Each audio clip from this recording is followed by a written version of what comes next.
ओम शांति। आज बाबा के 24 तारीख के महावाक्य हैं। बाबा ने कहा, मीठे बच्चे, यह ज्ञान तुम्हें शीतल बनाता है। इस ज्ञान से काम क्रोध की आग खत्म हो जाती है। भक्ति से वो आग खत्म नहीं होती। तो बाबा कहते भक्ति तो कर रहे थे, लेकिन उससे जो आग, जो विकारों की आग थी, वो खत्म नहीं हो रही थी। तो बाबा कहते वो कैसे खत्म होगी? इस बाबा ने कहा ज्ञान से। तो ज्ञान से ही आग जो है, बाबा कहते हैं काम की, विकारों की क्या होगी? खत्म होती है। प्रश्न है, याद में मुख्य मेहनत कौन सी है? याद में मुख्य मेहनत कौन सी है? उत्तर, बाप की याद में बैठते समय देह भी याद ना आए। आत्म अभिमानी बन बाप को याद करो।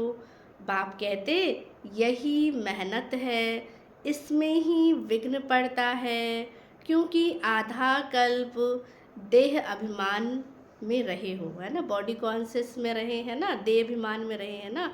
तो बाबा कहते देही बनने में ही क्या लगती है? सारी मेहनत लगती है।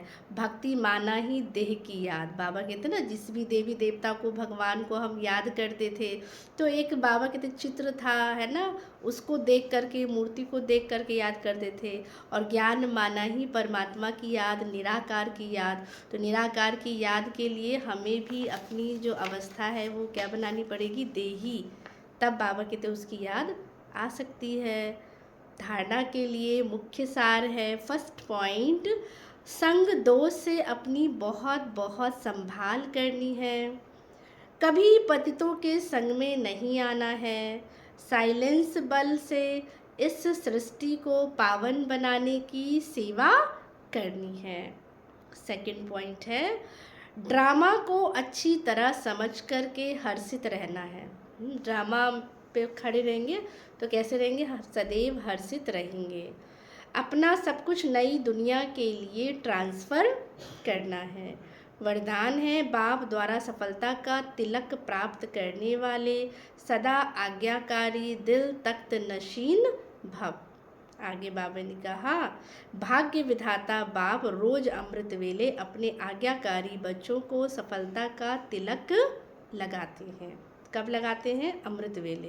तो आज्ञाकारी ब्राह्मण बच्चे कभी मेहनत व मुश्किल शब्द से तो क्या संकल्प में भी नहीं ला सकते।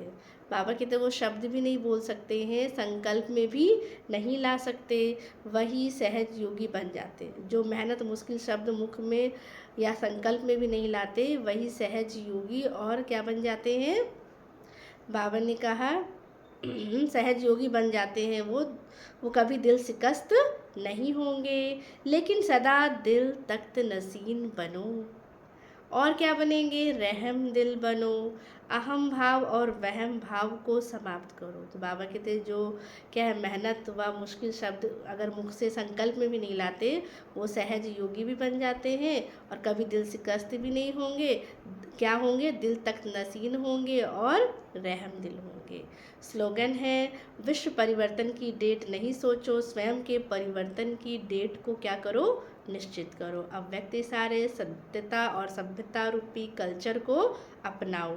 जो प्योरिटी की पर्सनैलिटी से संपन्न रॉयल आत्माएं हैं, उन्हें सभ्यता की देवी कहा जाता है।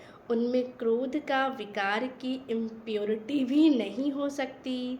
क्रोध का सूक्ष्म रूप क्या है? बाबा ने कहा, ईर्ष्या, द्वेष, घृणा भी अगर अंदर में है तो वह भी, बाबा ने कहा, अग्नि ही है, जो अंदर ही अंदर क्या करती है? चलाती है। तो बाहर से लाल पीला नहीं होता। जो क्रोधी होता है वो तो बाहर से क्या होता है? लाल पीला होता है। लेकिन जो ईर्ष्यालु होते हैं, जो द्वेष घृणा में होते हैं, तो बाबा कहते हैं वो बाहर से तो लाल पीला नहीं होता, लेकिन काला होता है। बाबा कहते हैं वो अंदर के क्या होते हैं? काला। तो अब इस कालेपन को समाप्त कर सच्चे और क्या बनना है? साफ बनो। अच्छा, ओम शांति।